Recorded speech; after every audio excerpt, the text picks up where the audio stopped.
all these underlying factors, the level of control that you have in your life or don't have, what you tolerate, your own standards, settling, contracting, no longer growing, seeing the world in a cynical light. Like my father, he's not a cynical man, but he always looks for the flaws. He always looks for the bad first. And that's an amazing asset to have on my side.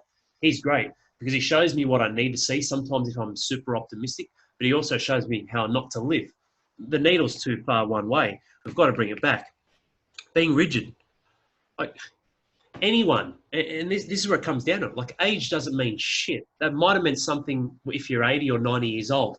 Those days are gone. That's gone. The respect, the runs on the board, everything you do in this world is off the merit of what you do in this life, the action that you take.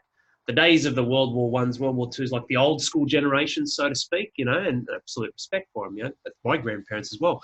And my parents to a degree, late 60s. Respect your elders, age, all this sort of stuff. They're too rigid. They're falling behind, they're falling apart. Corinne's grandparents, yes, they're pretty old, but they can't even go to the shops. They can't do online shopping. They don't even have a computer. That's just one aspect.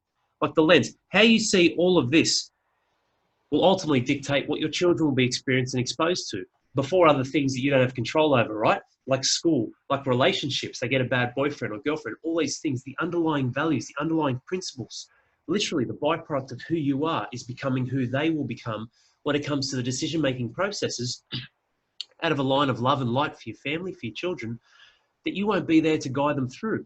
That's their discovery, right? But that's on them as well. I mean, that's their life. Kudos to them. We don't own anything or anyone. We're here to be part of the experience together. But when you look at this and you're in this sweet spot, fellas, you're going to experience and exuberate, pass on, express, that was a fancy word, to your children, a high level of growth in yourself. And if it's not just the growth, it's the hunger for growth.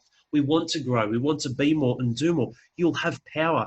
You'll control the things that you need to control, that you should only try and control. Not the other way around. When you try and control less, you get so much more control over things that are important in life, which gives you the freedom. That's what this is about. Freedom, opportunities, and possibilities. That's what life is.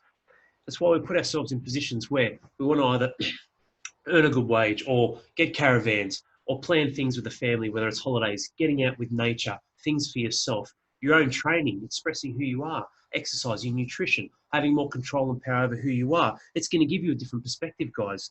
And that light of optimism, like this is massive for me. Like, can you be too optimistic? Well, it depends if that's the only way you live, but we're in the real world as well. We address that, don't we? That's what this is. It's two sides of the same coin. It's down here and up here, and we need both.